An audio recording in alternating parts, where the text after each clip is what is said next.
seni canlı selamlayla. Efendim 13 yıl önce yanıma bir genç geldi. Manisa Üniversitesi'nden, ki orada doktora yapma imkanları yok, İstanbul Üniversitesi'ne yanıma bir genç geldi. Duruşundan, bakışından efendi ve de çalışkan olduğu anlaşılan bu genç, sohbetimizin sonunda, ki bizim İstanbul Üniversitesi'nde Doğu Türkistan üzerinde direkt olarak çalışan kimse yok, Mehmet Saray abimin dışında. Dedim, Doğu Türkistan tarihi meseleleri üzerine çalışır mısın? Emredersiniz hocam dedi. Peki bu Türkistan davasının unutulmaz bir kahramanı var, Osman Batur. Bunun üzerine bir doktora tezi hazırlar mısın dedim. Emredersiniz hocam dedi. Çok güzel bir doktora tezi hazırladı ve yayınlandı. Ve bu genç bizim Türkistanlı olmamasına rağmen Türkistanları birleştirme davasında da büyük adımlar attı. Allah razı olsun kendisinden. Ve böyle bir genci yetiştirdiğim için kendim şahsım adına gurur duyuyorum. İşte bu Ömer Kul kardeşimiz size kürsüye davet ediyorum. Buyurun Ömer kardeşim. Hocam Rabbim razı olsun sizlerden. İnşallah dediğiniz gibi bu davaya hadim oluruz. 2002 yılıydı. Doktor olmadığı için geldik İstanbul'a ve dünyanın herhalde Mehmet Saray hocamın dediği gibi şanslı insanlarından biriydik. Hakkını ödeyemeyeceğim bir hocanın öğrencisi oldu.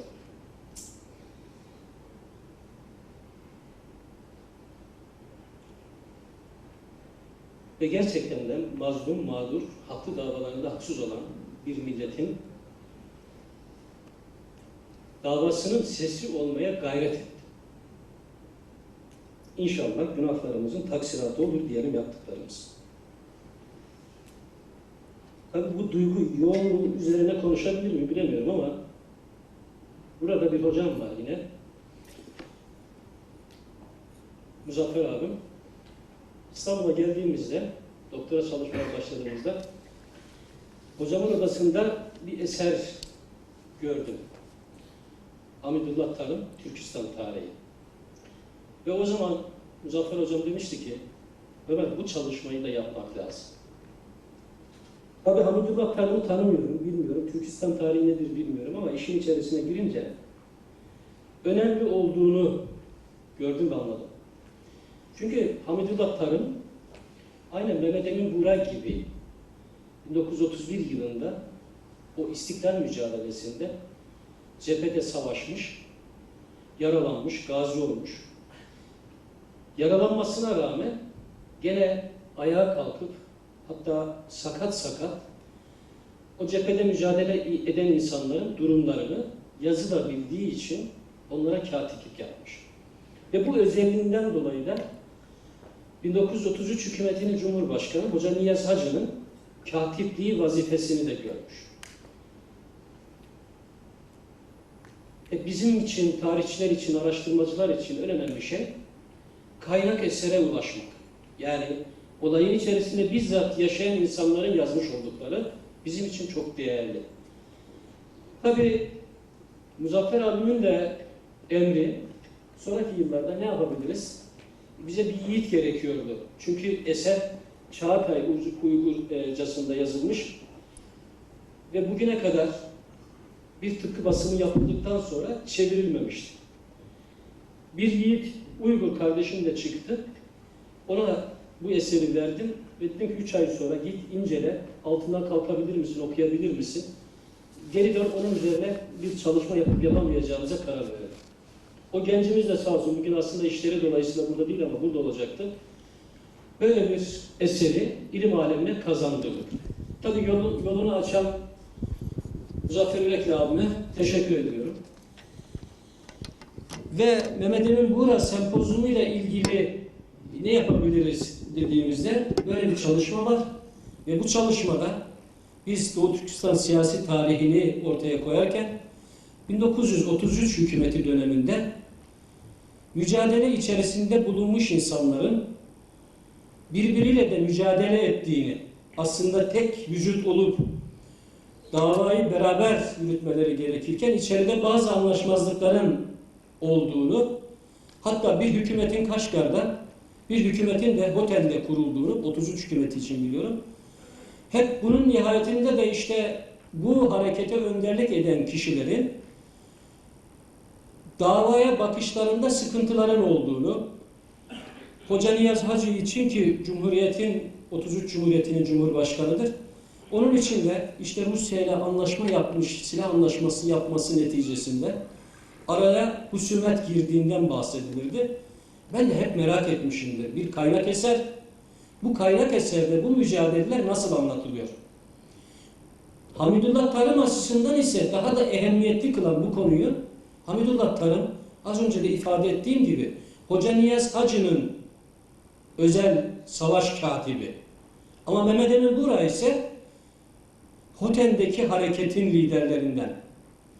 Hükümet nerede kurulmuştu? Kaşgar'da kurulmuştu. Gerçekten dışarıda olayları anlatıldığı gibi bu iki grup arasında mücadeleler var mı yok mu? Hele bunu Hoca Niyaz Hacı'nın yanında olan birisinin gözüyle nasıl değerlendirmiş? Onu öğrenmek, ortaya çıkarmak. Hem de Mehmet Emin Bura konumuz olduğu için Mehmet Emin Bura ile ilgili düşüncesi nedir? Bunu öğrenebilmek gayesiyle bu eser üzerinde Mehmet Emin Bura'ya nasıl bakıyor konusunu araştırdık. Hamidullah Tarım anlatıyor, diyor ki savaş yıllarında anekdotlar tuttum 6 defterden.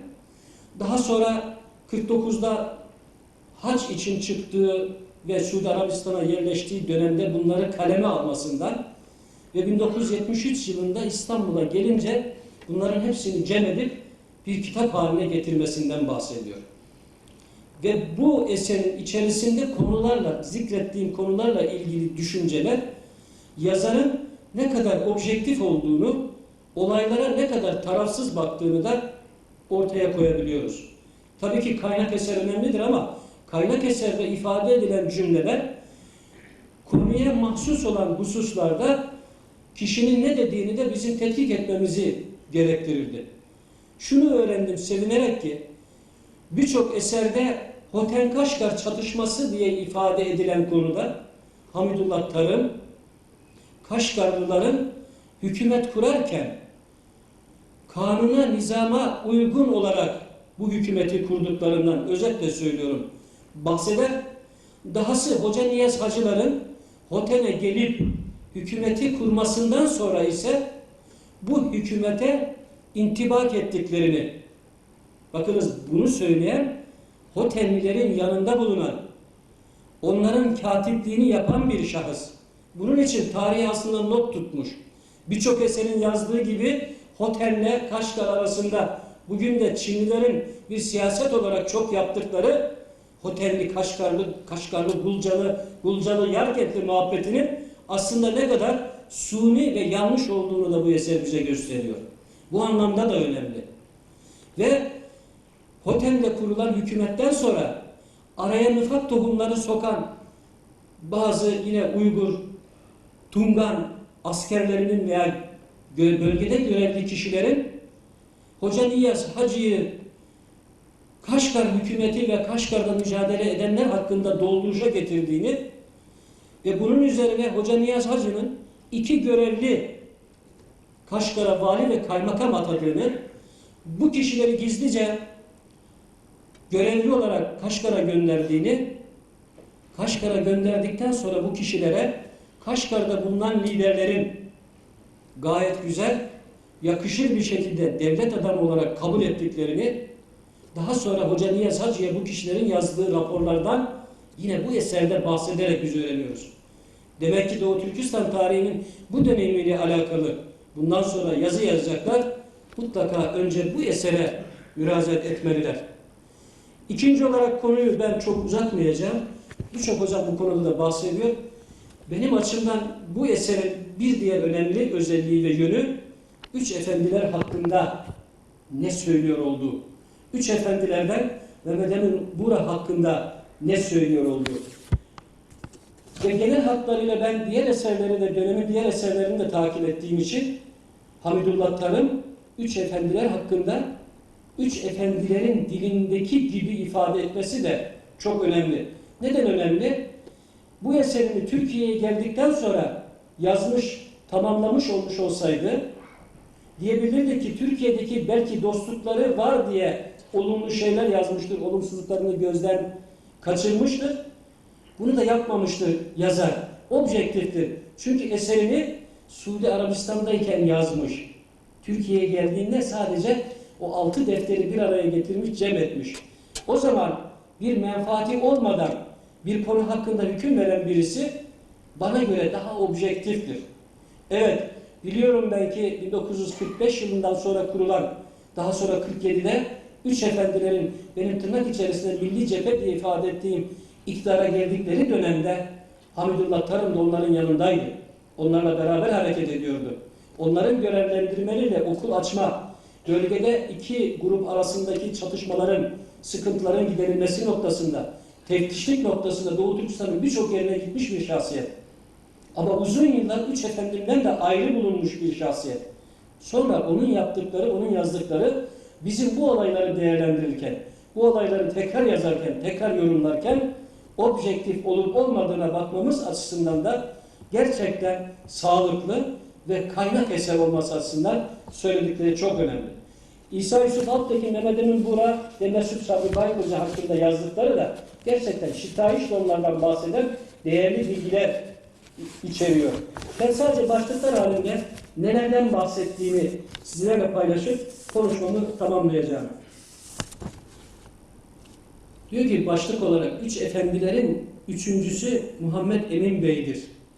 Onun yaptığı faaliyetlerde inkılap türünün, inkılap yolunun iki türlü olduğundan bahseder. Sadece bir cümlesini okuyayım. İnkılabın kazanılmasında sadece düşünce ve niyetin iyi olması kafi değildir. Çünkü inkılap iç ve dış şartlara göre türe ayrılır. İnkılabın bazısı iç, dış şartlara göre kan dökme yoluna uyar, bazısı da tedavi, yani kan dökmeme yoluna uyar. Kan dökme yolu kabul edilmiş inkılapta, tedavi yolu kabul edilirse, yani kansız inkılap yapma, Üç Efendilerin de âli muhtariyet, içi dolu âli muhtariyet ve her anlamda geri bırakılmış halkın terakkisi sonucunda talep edilecek ve uğruna mücadele edilecek bağımsızlık mücadelesi dedikleri, işte o zaman diyor tedavi yolu kabul edilirse bundan bir netice çıkmaz. Yani bunun bir faydası olmaz. Aksine tedavi yolu kabul edilmiş inkılaba kan dökme yolu uygulanırsa, bunu felsefi anlamda da ifade eder, o zaman da büyük bir zarara sebep olur.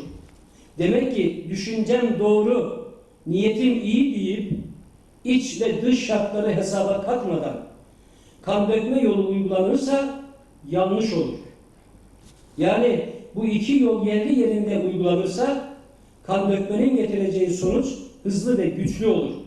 Ve tedavi yolunun getireceği sonuçsa yavaş ve güçsüz olur. Ama getirisi bir ihtimal sonsuza kadar devam eder. Bu tedavi yolunun neticesi üç türlüdür deyip bunları anlatıyor. Sabah açılırken de ifade ettim.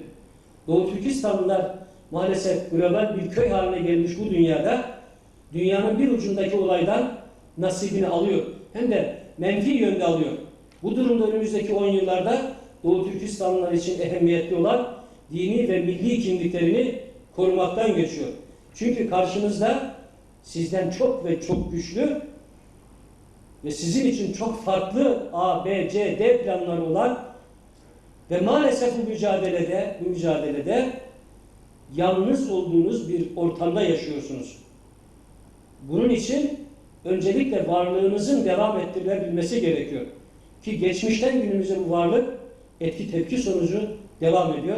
Umarım yanlış işler içerisinde yine Mehmet Emin Buğra'nın da ifadesiyle teşhis ve tedavinin iyi olduğu, belki zaman alacak ama ilelebet devam edecek bu hastalığın tedavisinde bir yol uygulanır. Yine bu eserde diyor ki Üç Efendilerin merkeze sunduğu tekliflerden İlk defa merkeze sunulan istekler var, 15 madde. İkinci defa reis Çankayşek'e sunulan teklifler var. Üçüncü defa sunulan teklifler var. Zambuzung'a sunulan teklifler var. Burhan Efendi'nin reisliğe oturduktan sonraki, Burhan Şehir'den kastediyor, genel durum ve akabinde Doğu Türkistan'ın milliyetçi mukaddesatçıların tarihi bana göre en dramatik göç hadisesini yaşayıp hicret etmeleri, Doğu Türkistan'dan farklı güzergahlarda ve nihayetinde 1952 yılı itibariyle ilk bir kafilede Hüseyin Teyci'nin oğlu Mansur abimiz o şeye katılmıştı göçe. Bizim aramızda Türkiye'ye son buldu ama Türkiye'de de bu mücadelenin yine devam ettiği bir süreci yaşadık. Burası sonuç itibariyle şunu ifade etmek isterim ki Hamidullah Tarım çevirisini yaparak bir yüksek lisans tezi olarak hazırlatmış olduğum bu çalışma gerçekten yeniden Doğu Türkistan üzerinde çalışma yapacaklar, yazı yazacaklar için mutlaka başvurulması, değerlendirilmesi ve istifade edilmesi gereken bir kaynak hüviyetimde duruyor ve gerçekten okuduktan sonra çok memnun olduğum bu Hoten-Kaşgar çatışmasının birilerinin diline pelesenk ettiği gibi olmadığını bizlere göstermesi açısından değerliydi. Sabrınız için teşekkür ediyorum.